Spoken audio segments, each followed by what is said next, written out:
بسم اللہ الرحمن الرحیم۔ آقا عباس علیہ السلام کی مادر گرامی ہیں ام البنین، یاد رکھیے گا۔ مائیں اپنے بچوں سے گزارش نہیں کیا کرتی، حکم کرتی ہیں۔ کبھی تمہاری کوئی مشکل ہو نا اور حل نہ ہو رہی ہو، غم نہ کرنا، بی بی ام البنین کو ایک سورہ فاتحہ پڑھ کر ہدیہ کر دینا اور ہاتھوں کو جوڑ کر یہی کہنا ہے، بی بی آپ وہ بی بی ہیں کہ آپ کا بیٹا باب الحوائج ہے، اور خدا نے آپ کو یہ مقام دیا۔ آقا عباس علیہ السلام کے روضے پر ایک مومن آتا ہے اپنی بیمار ماں کو لے کر، اور جیسے ہی آیا ماں اپنے پیروں پر چل نہیں سکتی تھی، لٹا دیا زری کے پاس، اور اتنی زیادہ مریضہ تھی، اتنی شدید مریضہ تھی۔ آقا عباس کی زری کے اوپر ہاتھ رکھ کر بس یہی کہتا جاتا ہے وہ مومن، آقا میری ماں کو شفا دے دیجئے، میری ماں اپنی آخری سانسیں لے رہی ہے، اسے شفا دے دیجئے۔ میں یقین کے ساتھ آیا ہوں کہ آپ کی بارگاہ سے کوئی خالی ہاتھ نہیں جاتا، میں یقین کے ساتھ آیا ہوں کہ آپ کی بارگاہ سے شفا لیے بغیر مجھے نہیں آپ بھیجیں گے، بس میری ماں کو شفا دے دیجئے۔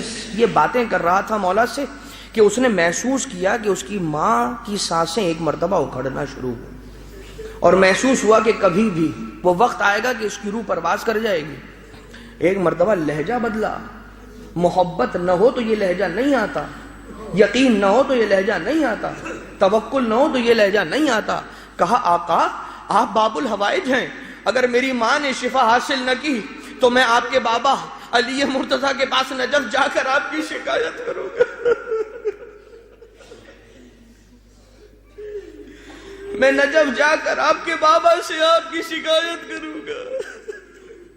قریب بیٹھا ہوا ایک ظاہر آتا ہے اور آ کر کہتا ہے، شخص مولا سے اس انداز سے کلام نہ کر۔ بس دیکھتے ہی دیکھتے اس کی ماں نے سانسیں لینا بند کر دی۔ یہ ہونا تھا وہ حرم سے باہر نکل پڑا اور نجف کے راستے کی طرف چلنے لگا، اور جب ایک بیابان میں پہنچا تو دور سے گھڑ سوار کو اپنی جانب آتا ہوا دیکھا۔ وہ گھوڑے سوار آ کر اس کے قریب رکتا ہے اور کہتا ہے، شخص کہاں جا رہا؟ کہا نجف جا رہا ہوں۔ کہا نجف کیوں جا رہا؟ کہا نجف جانا چاہتا ہوں عباس باب الحوائج کی شکایت کرنے بارگاہ علی میں، میری ماں کو شفا حاصل نہ ہو۔ کہا نہیں، جا پلٹ جا عباس کے روضے میں جا، تیری ماں کو عباس نے شفا دے دی، آ جا میرے ساتھ سوار ہو جا کہ تجھے عباس کے روضے تک پہنچا دوں۔ کہتا ہے میں سوار ہو گیا، اس کے بعد قریب پہنچے تو میں نے سوچا کہ نہیں معلوم یہ کون شخص تھا جسے میرا نام بھی معلوم تھا۔ سارے راستے مجھ سے کوئی بات نہ کی، میں نے ان کا نام نہ پوچھا۔ اپنی سواری سے اترتے میں نے جب دیکھنا چاہا کہ یہ کون ہے، میں نے جیسے ہی آگے کی جانب نگاہیں کی تھی تو کیا دیکھا، اس گھڑ سوار کے بازو نہ تھے، گھوڑے کی لگام کو تھاما ہوا نہ تھا، گھوڑا خود بخود آگے جا رہا تھا۔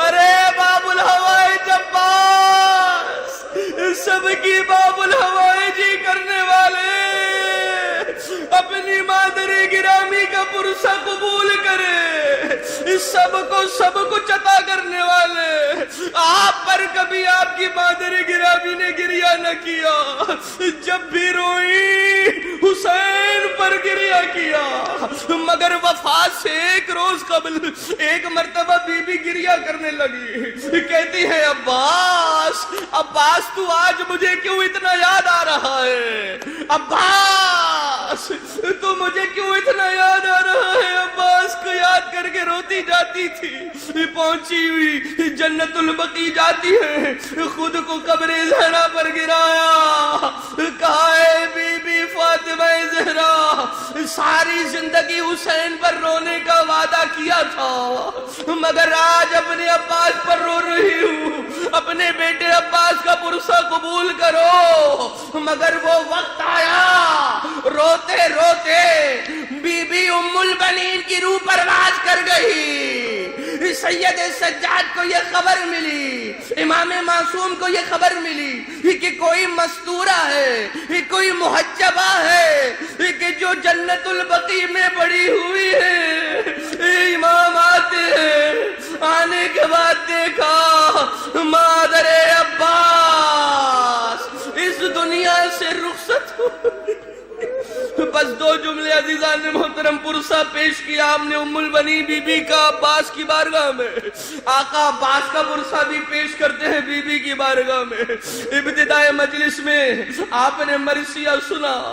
عباس با وفا کی قبر تھی مگر اتنی بڑی قبر نہ تھی. عباس بڑے طویل القامت شجاع تھے مگر قبر اتنی طویل نہ تھی. قبر بڑی چھوٹی تھی. قبر علی اصغر کی قبر کی جتنی چھوٹی ہو گئی تھی. ایک مرتبہ سید مہدی بحر العلوم تشریف لے گئے. جب تہ خانے میں جہاں پر اصل قبر عباس تھی ایک صفائی کرنے والے خادم نے سوال کیا آقا یہ کیا حکمت پوشیدہ ہے عباس کی قبر اتنی چھوٹی. خط تو آقا کا بہت بلند تھا. ایک مرتبہ جیسے ہی یہ جملہ سنا سید بحر العلوم سر کو جھکا کر گریہ کرنے لگے. گریہ سے فارغ ہونے کے بعد سر کو اٹھایا کہا عباس کی مصیبت سننے کی تحمل رکھتا ہے برداشت رکھتا ہے تو سن. ہوا یہ تھا جب عباس کے دونوں بازو قلم ہو گئے مشک سکینہ کو دانتوں پہ دبایا آگے چلتے رہے. عباس نے خود کو سنبھالا ہوا تھا. ایک تیر چلا مشک سکینہ چھڑی پانی زمین پر گرنا تھا. عباس زینے برس سے زمین کربلا پر گرا مگر جب زمین کربلا پر گر رہے تھے ایک تیر چلا عباس کی آنکھوں میں پیوست ہو گیا مگر عباس کے گرنے سے بھاگی ہوئی فوجیں واپس آنے لگی. کسی نے تیر چلایا کسی نے تبر چلایا. عباس کا جسم نازلی اتنے ٹکڑوں میں بٹ گیا عباس کا لاشا نہ دفنایا لاش کے ٹکڑے. اللهم صل على محمد وآل محمد